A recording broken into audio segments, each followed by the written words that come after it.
வருகை தந்திருக்கின்ற பத்திரிகை நண்பர்கள், சகோதரர்கள், தொலைக்காட்சி நண்பர்கள் அனைவருக்கும் இயலிசை நாடக மன்றம் சார்பாக எங்களுடைய பொங்கல் வாழ்த்துக்களை தெரிவித்துக் கொள்கின்றோம். இன்றைக்கு உங்களை அழைத்திருப்பதனுடைய முக்கிய காரணம் என்னவென்றால், நம்முடைய தமிழகத்தினுடைய முதலமைச்சர் அவர்கள் தமிழ்நாடு முழுக்க பொங்கல் விழாவை சிறப்பாக கொண்டாட வேண்டும் என்ற கட்டளையை இட்டிருக்கிறார். அதில் தமிழ்நாடு இயலிசை நாடக மன்றம் முக்கிய பங்கு வகிக்க வேண்டும் என்று அரசு கட்டளை பிறப்பித்துள்ளது. அதன் காரணமாக இப்போது நாளை 18ஆம் தேதி, நாளை மறுநாள் 18ஆம் தேதி தமிழ்நாடு முழுக்க 38 மாவட்டங்களிலும் ஒரே நேரத்திலே தமிழ்நாடு இயலிசை நாடக மன்றம் ஒவ்வொரு மாவட்டத்திலும் 100க்கு மேற்பட்ட கலைஞர்கள் பங்கு கொள்ளும் கலை நிகழ்ச்சி அங்கே இருக்கின்ற பூங்காக்கள், மக்கள் கூடுகின்ற இடமாக பார்த்து அங்கே ஒரே நாளில் ஒரே நேரத்திலே நடைபெற இருக்கிறது. இதற்கு அந்தந்த மாவட்ட ஆட்சியர், அந்த மாவட்டத்தில் இருக்கின்ற அமைச்சர்கள், நாடாளுமன்ற சட்டமன்ற உறுப்பினர்கள், உள்ளாட்சித்துறையுடைய நகராட்சி நிர்வாகிகள் அனைவரும் கலந்து கொண்டு சிறப்பாக இதை நடத்துகின்ற எண்ணத்தோடு இதை நாங்கள் செயல் வடிவில் கொண்டு வருவதற்காக இன்றைக்கு இங்கே இயலிசை நாடக மன்ற வளாகத்திலேயே அந்த விழாவை தொடங்கி இருக்கின்றோம். இதில் என்னென்னா, அரசு ரொம்ப நிறைய இந்த 5 ஆண்டு முடிய போது நிறைய நன்மைகளை, திட்டங்களை இந்த அரசு செய்திருக்கிறது. இது தமிழ்நாடு சங்கீத நாடக மன்றம்னு தான் இந்தியா முழுக்க இருக்குது. இது எல்லா ஸ்டேட்லேயும் இருக்குது. இது 1973 நம்முடைய முத்தமிழர் கலைஞர் முதலமைச்சராக வந்தபோது தமிழ்நாடு இயல் இசை நாடக மன்றம்னு மாற்றி இந்த பெயரை வச்சார். அதிலிருந்து இது இந்த தமிழ்நாடு இயல் இசை நாடக மன்றமாக தன்னுடைய பணியை செய்து கொண்டிருக்கிறது. அவர் இருக்கும்போது நிறைய திட்டங்களை உருவாக்கினார். இப்போது நம்முடைய முதல்வர் அவர்கள் அந்த திட்டங்களுக்கு, அந்த கலைஞர்களுடைய வாழ்வாதாரம், அவர்களுடைய பிள்ளைகள், குடும்பம் முன்னேறுவதற்கான எண்ணற்ற திட்டங்களை செய்திருக்கிறார். இதை குறிப்பாக சொல்லணும்னா, குறைவாக இருந்த நிதியை அதிகமாக ஒதுக்கீடு செய்தார். ஆண்டுதோறும் 3 கோடி கொடுத்து கொண்டிருந்த திட்டங்களை எல்லாம் 4 கோடியாக உயர்த்தினார். அதுபோல் ஆடை ஆபரணங்கள் அந்த கலைஞர்களுக்கு கொடுக்கறது, இசைக்கருவிகள் கொடுக்கறது, அதெல்லாம்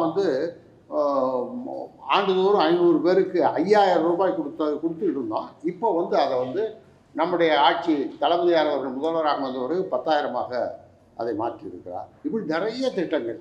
அது மட்டும் இல்லாமல் வருஷத்துக்கு பென்ஷன், நிதி உதவி, நலிந்த கலைஞர்களுக்கு நிதி உதவி 2000ஆக இருந்ததை 3000ஆக உயர்த்தினார்.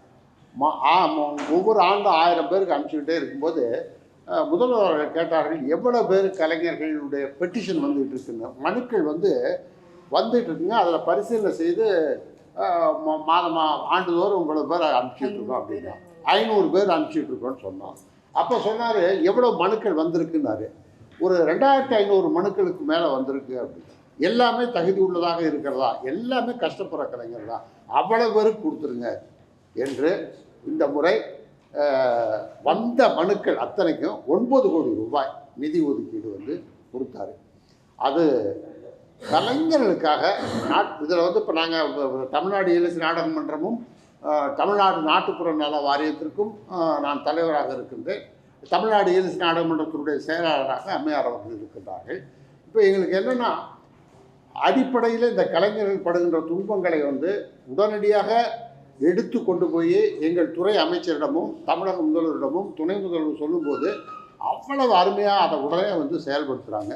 அது மாதிரி மிக சிறப்பாக செயல்பட்டு கொண்டு இருக்கின்ற மன்றத்தினுடைய பணிகளை மக்களுக்கு கொண்டு சேர்க்க வேண்டும் என்கின்ற ஒரே எண்ணத்தோடு தான் இன்றைக்கு உங்களையெல்லாம் சந்தித்து சொல்ல வேண்டும் என்று இந்த கூட்டத்தை கூட்டியிருக்கிறோம். இப்போ கலைமாமணி திரைத்துறை சார்ந்தவர்களுக்கு அதிகமாக அவங்கள கௌரவப்படுத்திருக்கு. ஆனால் திரைத்துறை சார்ந்த செய்தித்துறை திரைப்படத்துறை சார்ந்தவர்கள் நடிகர் நடிகைகள் இயற்கை நாடக மன்றத்துக்கு என்ன பண்ணியிருக்காங்க? நீங்க அவங்களுக்கு கலைமாமணி கௌரவிக்கிறீங்க, மரியாதை செய்றீங்க, எல்லாம் செய்றீங்கல்ல, அவங்க இந்த இந்த அமைப்புக்கு என்ன சொல்றாங்க? இல்ல என்ன செய்யணும்னு நீங்க எதிர்பார்க்க? இல்லை திரைத்துறை இது வந்து தமிழ்நாடு இயலிசை நாடக மன்றம் அரசு சார்ந்தது. அதனால் வந்து இந்த அரசு சார்ந்ததில் அரசின் மூலமாக கலைத்துறைக்கும் துறைத்துறையில் இருப்பவர்களுக்கும் அரசின் மூலமாக மன்றத்தின் வழியாக திட்டங்களை கொண்டு போய் சேர்ப்பது தான் நம்முடைய கடமை. அதனால் வந்து அவங்க செய்யணும்னு நாங்கள் எதிர்பார்க்கல, அவங்க செய்யணும்னு எதிர்பார்க்கல, தாராளமாக.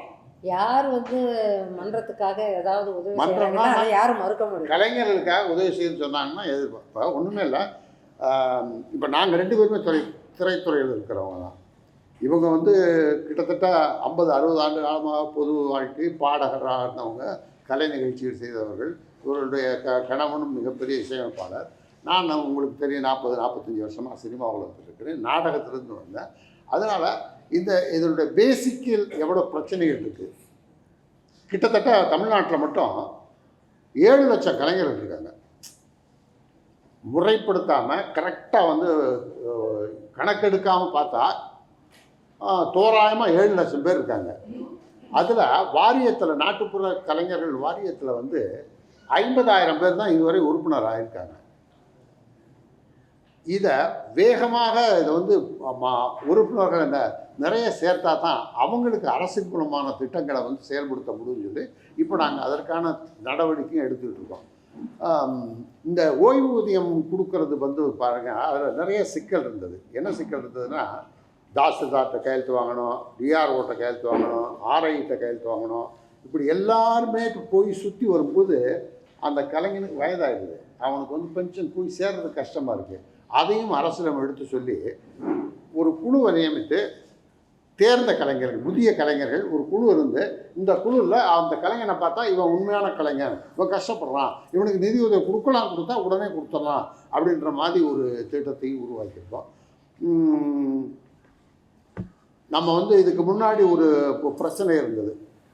கலைமாமணி கடந்த ஆண்டுகளில் வந்து கலைமாமணிகள் நிறைய சீர்கேடுகள் இதெல்லாம் நடந்ததுன்னு நிறைய பேர் வழக்கு பண்ணுறதுக்கெல்லாம் போனாங்க. அதனாலேயே நம்ம ஆட்சி வந்ததுக்கப்புறம் வந்து நம்ம அதை கொடுக்கறதுக்கு கொஞ்சம் காலதாமதம் ஆனது. ஏனென்றால் நீதிமன்றத்தில் வழக்கு இருந்தது. அதுக்கப்புறம் ஒரு குழுவை அமைச்சு நீதிமன்றம் என்ன கேட்டுக்கொண்டதோ அதற்கு தகுதியானவர்களை தான் கலைமாமணி தேர்ந்தெடுக்கிறதா அப்படின்றத அவங்க சொன்னதுக்காக ஒரு குழு அமைத்து அந்த குழு மூலமாக தகுதியானவர்கள் தகுதியற்றவர்கள் இதெல்லாம் வந்து தீர்மானித்து அதை அரசுக்கு அனுப்பிச்சு அரசு ஆணை பெற்று ஒரு ஜிஓ பெற்றதுக்கப்புறம் தான் நாங்கள் இப்போ அந்த 3 ஆண்டுக்கு சேர்த்து 21, 22, 23 3 ஆண்டுக்கு தேர்வு செய்து ஆண்டுக்கு 30 பேர் அப்படின்னு இது பண்ணி கொஞ்சம் குறைச்ச எண்ணிக்கை. முதல்ல எண்ணிக்கை நிறையா இருந்தது. ஆண்டுக்கு 30 பேர்னு சொல்லி 90 கலைஞர்களுக்கு இந்த ஆண்டு இப்போ கடந்த 2-3 மாதத்துக்கு முன்னாடி முதலமைச்சர் தலைமையில் கொடுத்தோம். துணை முதல்வரும் முதலமைச்சரும் அதில் வந்து மக்கள் மத்தியில், கலைஞர்கள் மத்தியில் வெறும் திரைப்படம் மட்டும் இல்லை, அதுக்குள்ளே வந்து நாட்டுப்புற கலைஞர்கள் இருக்கிறது, பரதநாட்டியம் இருக்குது, பாடல் இருக்குது. இது எல்லாம் சேர்த்து ஒட்டுமொத்தமாக தகுதி வாய்ந்த கலைஞர்களுக்கு இந்த அரசு வந்து கொடுத்துருக்குன்ற அந்த பெயரை தமிழ்நாடு இயலிசை நாடகம் மற்றும் பெற்று சொல்லுங்கள். 90 பேருக்கு கொடுத்தோம் போன முறை. அதில் 17 பேர் தான் திரைத்துறை, ஒன்லி 17 பேருக்கு தான் கொடுத்துருக்கோம். செய்தித்துறை ஏற்கனவே கொடுக்குறாங்க, திரைப்படத்துக்கு நிறைய விருதுகள் செய்தித்துறை கொடுக்குறாங்க. ஆனால் இயலிசை நாடக மன்றம் அவங்களையும் விட்டுறக்கூடாதுங்கிறதுக்காக அதில் 17 பேருக்கு தான் கொடுத்துருக்கோம். அதே போல் சின்னத்திரை, இன்றைக்கி எல்லாரும் பெரிய படங்கள், ஃபீச்சர் ஃபிலிமு படத்தில் தேட்டரில் போய் பார்க்குறத விட அந்த சின்னத்திரைங்கிறத விட அதை இல்லத்திரைன்னு சொல்லலாம். ஏன்னா இல்லத்துலேருந்தே ஃபிங்கர் டிப்பில் வச்சுக்கிட்டு வாட்ச் பண்ணுறாங்க. ஸோ இந்த சின்னத்திரை கலைஞர்களுக்கும் நாங்கள் இயலிசை நாடக மன்றம் மூலமாக அவார்டு கொடுக்குறோம். அது அவங்களுக்கு ஒரு பெரிய மகிழ்ச்சியாக இருக்குது. அன்றைக்கி சிஎம் பேசும்போது கூட சொன்னார், நாங்கள் எல்லா ஜென்ரேஷனையும் வந்து 95 வயதுக்காரரும் வந்து கலைமாமணி வாங்கினார், அனிருத்தும் வாங்கியிருக்காரு. ஸோ இந்த ஜென்ரேஷன் அந்த ஜென்ரேஷன் டுகெதர் எல்லாருக்கும் நாங்கள் இவ்வளோ சிறப்பாக கொடுத்துட்ருக்கோன்னு சிஎம் அன்றைக்கி சொன்னாங்க. இன்னும் 2 வருஷத்துக்கு நாங்கள் இன்னும் தர வேண்டியிருக்கு. ஆமாம். அதையும் சீக்கிரம் பிப்ரவரி ஒரு ஃபர்ஸ்ட் வீக் செகண்ட் வீக்குள்ளே ஏண்டா ஆமாம், அது கொடுத்துருங்கன்னு அரசு சிஎம் டிசைட் பண்ணி தேதி கொடுத்ததும் அதையும் கொடுத்துருவோம். அந்த 2 வருஷம் பேலன்ஸு அதையும் கொடுத்துரும். எடுத்துக்காட்டுக்கு நீங்கள் பார்த்தீங்கன்னா இப்போ அனிருத்துக்கும் இந்த ஜென்ரேஷன் கொடுத்தோம். அதில் நிறைய விட்டு போயிருந்த தேடி பார்க்கும்போது ஸ்டண்ட்டு டைரக்டர் சூப்பராயன் வாங்கவே இல்லை. அவர் 40-50 ஆண்டு காலத்துக்கு முன்னாடி இருந்திருக்காரு. அவர் பசங்கள்லாம் வந்து இன்றைக்கி வந்து வாங்கிட்டு இருக்காங்க. அது சூப்பராயனை தேர்வு செய்து அவங்களுக்கு கொடுத்தோம். அதே மாதிரி நம்ம இந்த ஜெயா அவர்கள், நம்ம குகநாதன் விசி குகநாதனுடைய துணைவியாருக்கு வாங்காமல் இருந்தார். அந்த மாதிரி தேடி பிடிச்சி நல்ல கலைஞர்கள், மூத்த கலைஞர்கள் எல்லாத்தையும் பண்ணிகிட்ருக்கோம். மாவட்டம் தோறும் நாங்கள் போய் மாவட்ட ஆட்சியரை சந்தித்து அங்கே இருக்க பிரச்சனைகளை அந்தந்த மாவட்டங்களில் இருக்க கலைஞர்களை வர வச்சு கலெக்டரையும் உட்கார வச்சு அங்கே இருக்க பிரச்சனைகளை கலெக்டர் மூலமாக தீர்க்கிற மாதிரி இருந்துச்சுன்னா கலெக்டரை வச்சே பேசி அதை முடிச்சிடணும். இல்லை அரசுக்கு கொண்டு வரணும்னா அரசுக்கு கொண்டு வந்து அதை வந்து நிவர்த்தி செஞ்சுட்டு நல்லபடியாக போயிட்டுருக்கு, நிறைவாக இருக்குது. ஆமாம், 2500 பேர் ஆமாம்.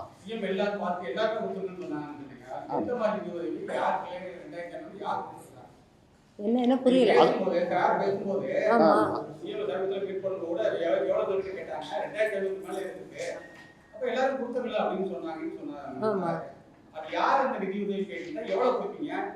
அதாவது கலைஞர்கள், அதாவது கிராமிய கலைஞர்கள், நாட்டுப்புற கலைஞர்கள், நாடக நடிகர்கள், திரைக்கலைஞர்களாக கூட இருக்கலாம். நலிவுற்ற நிலையில் கஷ்டப்படுறவங்க அவங்க வந்து இயலிசை நாடகம் பண்ணுறதுக்கு மனு போடுவாங்க. மனு போடும்போது முறையாக அவர் எந்த பகுதியில் வாழ்கிறாரு, அந்த பகுதியில் இருந்து அவருக்கான சான்றிதழ், அவர் உண்மையிலே கஷ்டப்படுறாரு, அது எல்லாத்தையும் வந்து அரசு முறை பிரகாரம் இப்போ தாசில்தார் ஆர்ஐ அவங்க சர்டிஃபிகேட்டோடு வந்து தகுதியான மனுக்களை நிர்ணயம் பண்றதுக்காக எங்க குழு ஒன்று இருக்கு. ஒரு குழு இருக்கு, சீனியர் கலைஞர்கள் அங்கே இருக்கிறாங்க. மாதம் கொடுக்குறது பென்ஷன் 3000 மாதம் கொடுக்குறது. அது அவ்வளவு தகுதியான மனுக்கள் வந்தும் அதை கொடுக்க முடியல. என்னன்னா ஒரு ஜிஓ இருந்தது, ஆண்டுக்கு 500 பேருக்கு தான் கொடுக்கணும் அப்படின்ற மாதிரி இருந்தது. அதை தான் நாங்கள் சொன்ன உடனே முதல்வர் சொன்னார், இவ்வளோ பெட்டிங்கில் இருக்க எல்லாம் தகுதியான மனுவான்னு கேட்டார். ஆமாங்க, எல்லாமே வந்து ஒரு குழு போட்டு தேர்ந்தெடுத்து வச்சுருக்கோம். அப்போ கஷ்டப்படுறவங்களை ஏன் வந்து நம்ம நிறுத்தி வைக்கணும், அதை மொத்தமாக நீங்கள் கொடுங்க, அதுக்கு எவ்வளோ ஆகும்னு அதிகாரிகள் கேட்டார். 9 கோடி ரூபா ஆகும்னு சொன்னாங்க. சொன்ன உடனே 9 கோடி சாங்ஷன் பண்ணுவோம் அரசு, எல்லாருக்கும் போய் அந்த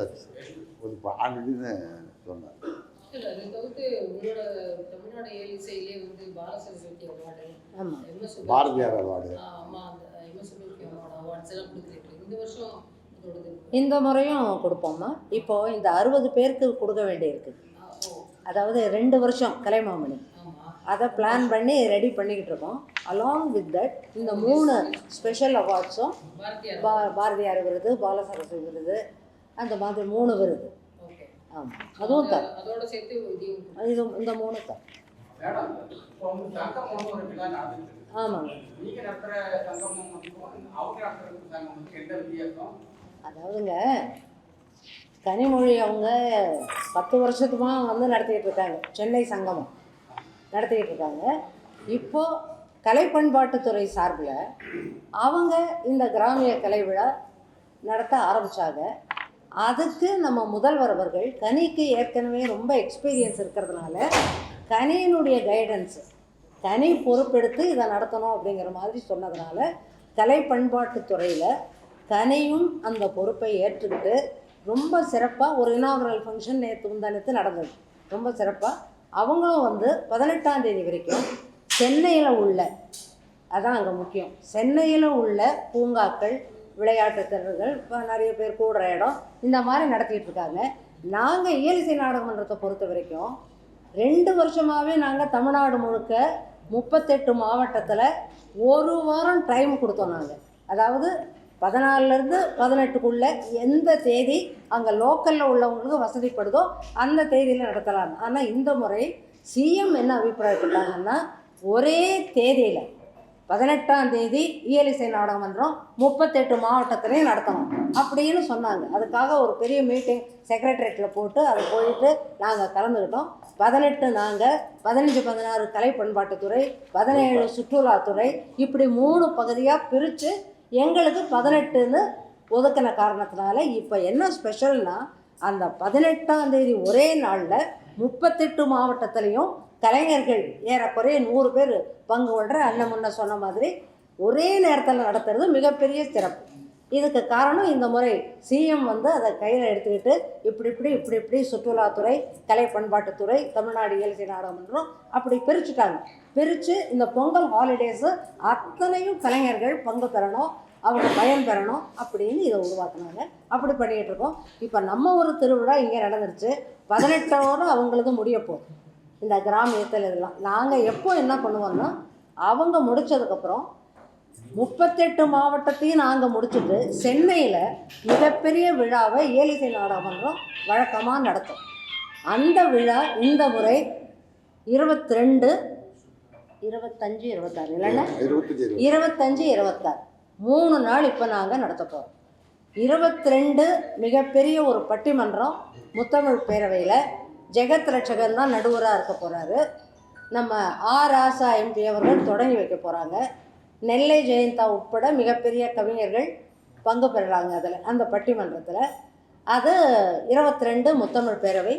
அதுக்கப்புறம் அண்ணன் 25, 26 சொல்லி 25, 26 கலைவாணர் அரங்கத்தில் இசை நிகழ்ச்சி, நாட்டிய நிகழ்ச்சி. பெரிய நித்யஸ்ரீ, ஊர்மிளா சத்யநாராயணன், திருவாரூர் பக்தவசலம் அவங்களோட நிகழ்ச்சிகள், கலை பாடல், இசை, நாட்டியம், அந்த மாதிரி நிகழ்ச்சி. இப்போ இதுக்கு வந்து என்ன பண்ணார், 38 மாவட்டத்துக்கு 2 கோடி ரூபாய் நிதி ஒதுக்கீடு செய்து, இதில் ஹைலைட் என்னன்னா, அந்தந்த மாவட்டத்தில் இருக்க கலைஞர்கள் இருக்காங்கல்ல, அந்த கலைஞர்கள் வந்து பயன்பெறுவதற்காக வந்து இந்த திட்டம் வந்து பெரிய உதவியாக இருக்குது. அந்தந்த மாவட்டத்தில் இருக்க கலைஞர்கள் பங்கு பெறுவதற்கு. அதோடு என்னென்னா, நமக்கு வந்து 15, 16, 17 முடியுது. பொங்கல் முடிஞ்சுன்னா 18ஆம் தேதி ரிலீஃபாக இருப்பாங்க. பெரிய நிகழ்ச்சி நிறையா இருக்காது. அப்போ கொடுக்கும்போது நம்ம கொடுக்குற ஊதியமும் அவனுக்கு போய் சேருது, தொழிலும் செய்கிற மாதிரி இருக்குது. அது ஒரு பயனுள்ளதாக இருக்கும். இன்னொன்று, விழாக்கள் தோறும் நடத்துகிறத தாண்டி இயலிசை நாடகமன்றத்தோட வேலை என்னென்னா, எப்பயுமே நடத்திக்கிட்டே இருக்கணும். இதுதான் முதல்வர் சொல்கிறது. நீங்கள் அவங்களுக்கு வேலை கொடுக்குறீங்க, விழா கொடுக்குறீங்க, அவங்களுக்கு வேலை கொடுத்து கொண்டே இருக்கிறீர்கள். அதுக்கு தான் நீங்கள் இருக்கீங்க. மன்றம் இருக்குது. ஏதாவது ஒரு நிகழ்ச்சியை ரெடி பண்ணணும். எல்லா நிகழ்ச்சிகளிலும் அரசுடைய நிகழ்ச்சி, எல்லா துறையில் வர நிகழ்ச்சிகளிலும் நீங்கள் வந்து கலைஞர்களை பயன்படுத்துங்க, அவங்க குடும்பம் நல்லா இருக்கட்டும் அப்படின்றது. இன்னொரு செய்தி என்னென்னா, எல்லா கலைஞர்கள் வீட்டு இப்போ ஒரு 20, 30 வருஷத்துக்கு முன்னாடி அவங்கவுங்க கலையை மட்டும் பார்த்துக்கிட்டு, தொழிலை மட்டும் பார்த்துட்டு அப்படியே இருந்தாங்க. ஆனால் இன்றைக்கு வந்து இப்போ பாடிட்டு இருந்தாங்கல்ல பசங்க, நீங்கள் பார்த்தீங்கல்ல, அந்த கலைஞர்லாம் பார்த்தா எல்லாருமே படித்தவங்க, எல்லா டிகிரி முடிச்சுட்டு பல துறைகளில் வந்து நல்லபடியாக படிச்சுக்கிட்டு இந்த தொழிலை விடாமல் இருக்காங்க. இந்த கலையை கொண்டு வரணுன்ட்டு. இந்த கிராமிய கலைன்றது வந்து ஒரு அற்புதமான விஷயம். வந்து இன்றைக்கி இருக்க மீடியாக்கள் இது விஞ்ஞான வளர்ச்சியில் வந்து அது பாதுகாக்கப்பட வேண்டும் என்பதில் அரசு ரொம்ப கண்ணும் கருத்துமாக இருக்குது. அதுலேயும் தமிழக முதல்வர் வந்து அந்த பாரம்பரியமிக்க கலை வந்து நமக்கு வேணும், அதை பத்திரப்படுத்தணும் அப்படின்னு அதுக்காக வந்து நிறைய திட்டங்களை உருவாக்கி இந்த அரசு செய்து கொண்டு இருக்கிறது.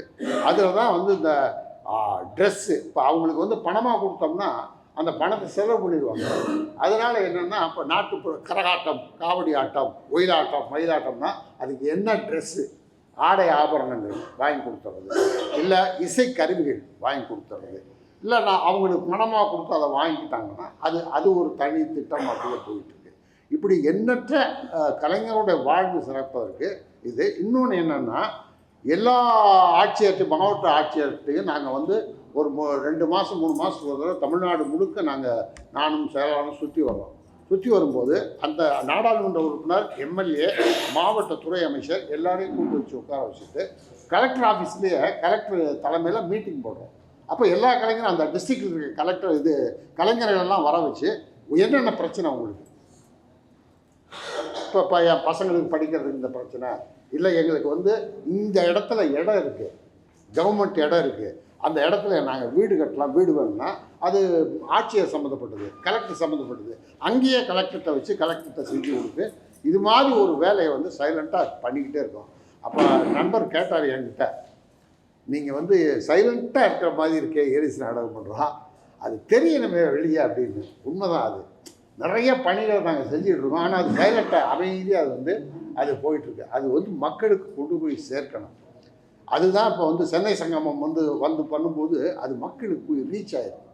பெரிய லெவலில் கலைஞர்களை வந்து கொண்டு வந்து சேர்த்தது வந்து சகோதரி கனிமொழி மிக சிறப்பாக அதை வந்து செஞ்சுக்கிட்டு இருக்காரு. அதனால வந்து அதன் மூலமாக நிறையா உலகமெல்லாம் வந்து அங்கீகாரம் பெற்ற கலைஞர்கள் நிறைய பேர் இருக்காங்க. அது மாதிரி நாங்கள் தமிழ்நாடு அரசின் மூலமாக இந்த பணிகளை எல்லாம் செஞ்சுக்கிட்டு இருக்கோம். வாரியத்தின் மூலமாக கலைஞர்களுக்கு அடையாள அட்டை கொடுக்குறோம். அடையாள அட்டை கொடுத்தா அந்த அடையாள அட்டை எல்லா இடத்துக்கும் உதவியாக இருக்கும். அப்புறம் கலைமாமணி விருது பெற்றவர்களுக்கு வந்து பஸ் பாஸ், அவருக்கு துணையாக ஒருத்தர் போகிறதுக்கும் இலவசமாக போகிறதுக்கான பஸ் பாஸு, இந்த மாதிரி திட்டங்களை எல்லாம் செஞ்சுக்கிட்டு இருக்கோம்.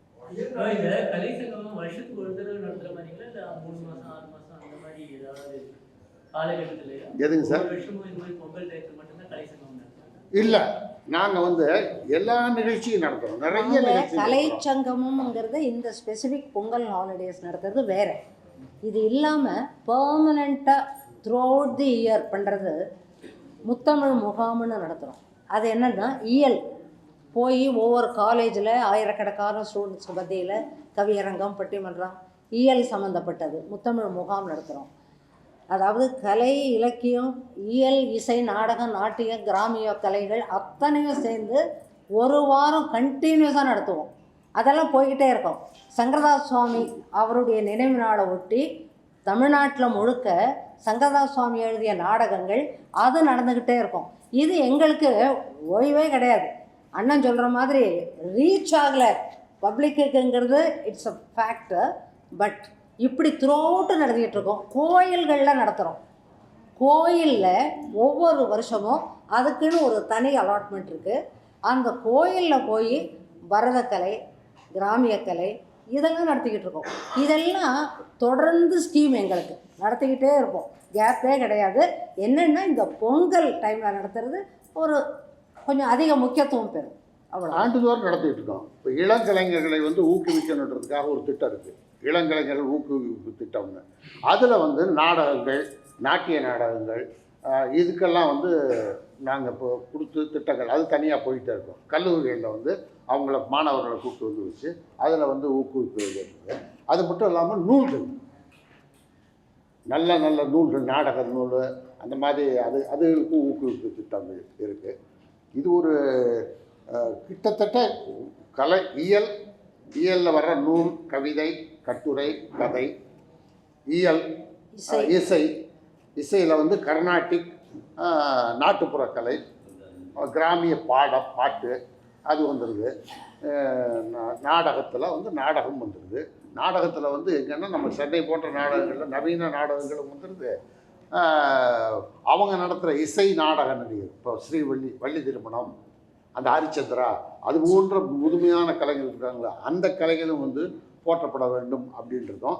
அதோடு சேர்த்து திரைத்துறை, சின்னத்திரை எல்லாத்தையுமே வந்து இப்போ கூட சமீபத்தில் பிரளயன் நாடகம் நடந்தது. கனிமொழி தலைமை தாங்குறாங்க. ஆமாம், ரொம்ப சிறப்பாக நடந்தது. ஒரு வாரத்துலேயே ஒரு 10 நாளில் ஒரு 3 நாடகம், 2 நாட்டிய நாடகம் இத்தனையும் நடத்தணும். இப்போது ஒரு 15 நாளைக்கு முன்னே.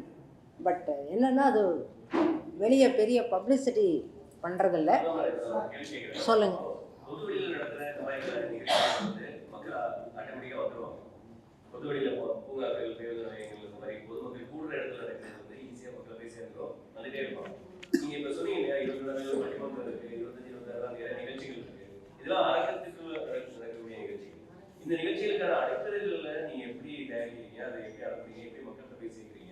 இல்லை, இப்போ என்னென்னா ஆமாம், அது இல்லை, அதில் கூட ப்ரெஸ்ஸு கம்ப்ளீட்டாக வந்து வராங்க அரங்கத்தில். இப்போது ஒரு மிகப்பெரிய ஒரு ஃபியூஷன் கலைவாணர் அரங்கத்தில் ஸ்டீஃபன் டிவெசி பற்றி உங்களுக்கு தெரியும்.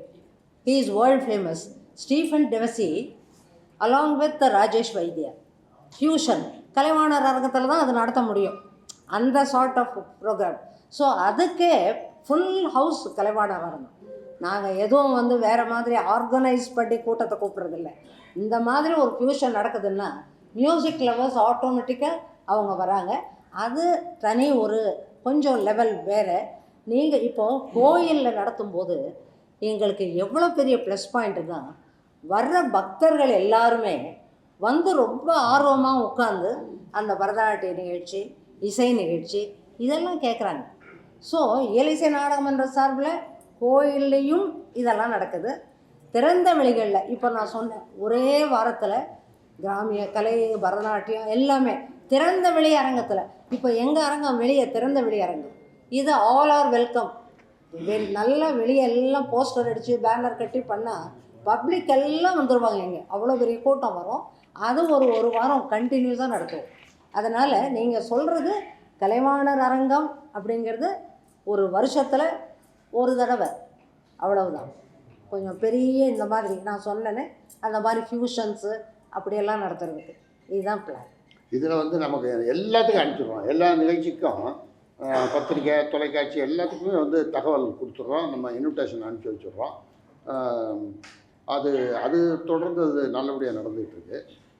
அடிப்படையில் மன்றத்தோட மிக முக்கியமான ஒரு இது என்னென்னா, அடிப்படையில் ரொம்ப கஷ்டப்படுற கலைஞர். சினிமாவை விட்டுருங்க, சின்னத்திரை, தொலைக்காட்சி அதெல்லாம் விட்டுருங்க. அது வந்து நமக்கு தெரியும், சினிமாவில் புகழ் உச்சிக்கு போகும், கீழே வரும், மேலே போகும். ஆனால் இந்த கலைஞர்கள் இருக்காங்களா, அவங்களுக்கு அந்த தொழிலை விட்டால் வேறு எதுவுமே தெரியாது, அது மட்டும்தான். அப்போ அதை எவ்வளோ நாள் அவன் அதை செய்ய முடியும் அப்படின்றது இருக்குது. அவனோட ஹெல்த் இருக்குது. அப்போ அது வந்து அவன் மிஞ்சி போகிறனா இயல் இசை. நான் இப்போ இந்த ஸ்ரீ வழி திருமணம், ஹரிச்சந்திரா போன்ற நாடகங்களில் நடிக்கிறவங்க வந்து பயங்கரமாக பாடணும், இரவு முழுக்க முழிச்சிருந்து நாடகம் நடத்தணும். அவன் வந்து 40 வயது 45 வயதில் வந்து அவன் ஓய்வு பெறும் நிலைக்கு வந்துடுறான். அதுக்கு மேலே அவனுக்கு வந்து சம்பாதிக்கிறதுக்கான உடல்நிலையும் வந்து இதாகிடும். அப்போ அந்த குடும்பம் வந்து பாதி தூரத்தில் வந்து முக்கால்வாசி இன்டர்வல் முடிஞ்சு கிளைமேக்ஸ் ஆரம்பிக்க முதல்லையே வந்து படம் முடிஞ்சா அப்படி இருக்கும். அப்படி ஒரு நிலைமை அவனுடைய குடும்பத்துக்கு வந்துடுது. அதை காப்பாற்றணும், அந்த குடும்பத்தை காப்பாற்றணும். அதுக்கு என்ன செய்யலாம் அப்படின்றப்ப தான் வந்து நாங்கள் என்ன பண்ணோம், அரசில் நீங்கள் கவர்மெண்ட்டில் இருக்கு பாருங்கள், ரிட்டையர்டுக்கான பென்ஷனுக்கான வயது அது வந்து கலைஞர்களுக்கு ஏற்றுக்கொள்ளவே முடியாது. ஏன்னா 60 வயதில் வந்து ரிட்டையர்ட் ஆகிறது கவர்மெண்ட்டோடது. 60 வயதில் அவன் இருப்பானான்னு எங்களுக்கு தெரியும், அந்த கலைஞன் வந்து உயிரோடு இருப்பானான்னு. அதனால் இதுக்கு விதிவிலக்கு வேணுன்றதையும் நாங்கள் கேட்டிருக்கோம், அரசிடம் கேட்டிருக்கோம். அந்த கலைஞர்கள் வந்து அப்போ ஒரு 50 வயசுலேயே அவனுக்கு ஒரு இது விதிவிலக்கு கொடுத்தா அவன் அந்த பென்ஷனை, அரசோட பென்ஷனை வாங்கிக்குவான் அப்படின்னு. அப்புறம் கலைமாமணியெல்லாம் தேடி சினிமான்றது மட்டும் நமக்கு தெரியுது அவங்க அந்த நடிகர்கள் அப்படின்னு. கலைமாமணியை நாங்கள் வந்து 90 வயது 95 வயது இதுக்காகவே தன்னுடைய வாழ்க்கையை அர்ப்பணித்த அந்த கலைஞனை தேடி அவனுக்கு அங்கீகாரம் கொடுக்கும்போது, இந்த ஆண்டு கூட 90 பேர் கொடுக்கும்போது முதல்வர் வந்து ரொம்ப பிஸியாக பல நிகழ்ச்சிகளில் இருந்தார். அப்போ முதல்வரிடம் நாங்கள் சொன்னோம், இந்த மாதிரி வந்து 90 வயசு 80 வயசு அவங்க ஒரு அங்கீகாரம் கிடைக்கணுன்றதுக்காக வந்து ஏங்கி தவிச்ச அந்த உயிர்கள்லாம் இருக்குது. அவங்க வந்து அரசு என்ன சொல்லிட்டாங்கன்னா, வந்து நிகழ்ச்சி கொஞ்ச நேரம் இருந்துட்டு முதல்வர் வேறு நிகழ்ச்சிக்கு போகிறான்னு சொன்னாங்க.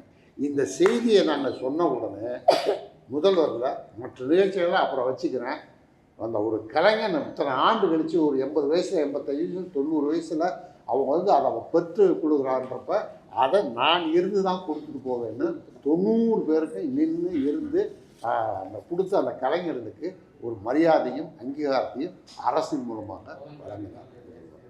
அதனால் வந்து ஆமாங்க, அயல்நாடுகளில் வந்து நாட்டுப்புற கலைகள் பூரா வந்துருக்கு. அதாவது இந்த கரகம், காவடி, கிட்டத்தட்ட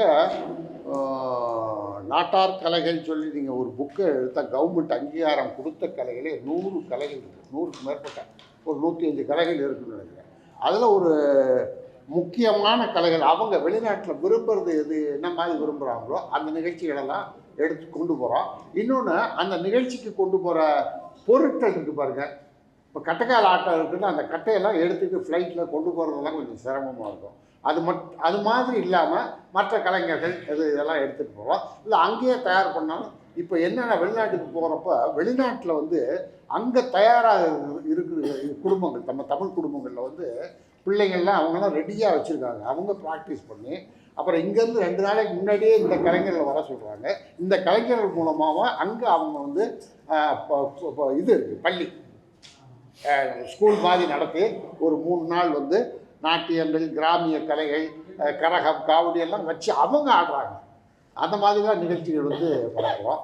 அதே மாதிரி மாநிலங்களுக்கு மாநிலம் இப்போ இந்தியாவில் இருக்க எல்லா மாநிலத்திற்கும் நாட்டுப்புற கலைகளை கொண்டு போகிறோம். அங்கே இருக்க கலைகளை இங்கே ஒன்று நிகழ்ச்சி நடத்துகிறோம். அது மாதிரி நடத்துது. ஆமாம் ஆமாம். கொஞ்சம் சொல்லி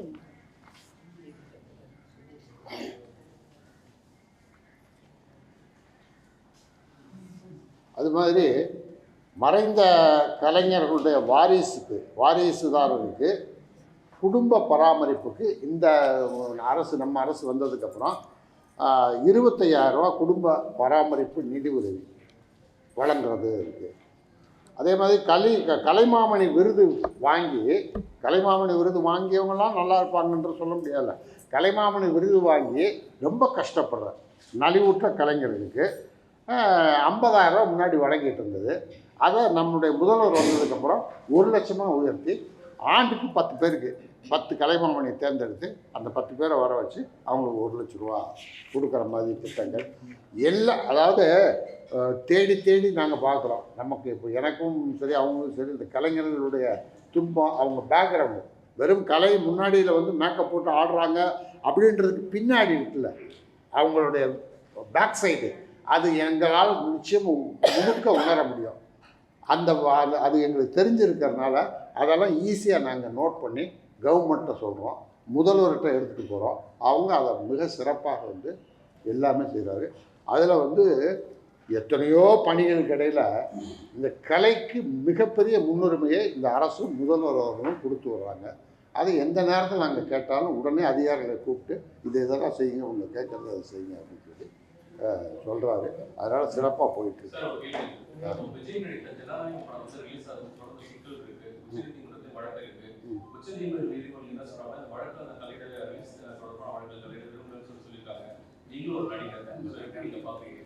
இல்லை எனக்கு இப்போ அது அந்த அந்த அந்த படத்தை பற்றி பேச்சே இங்கே வேண்டாம், அது வேண்டாம்.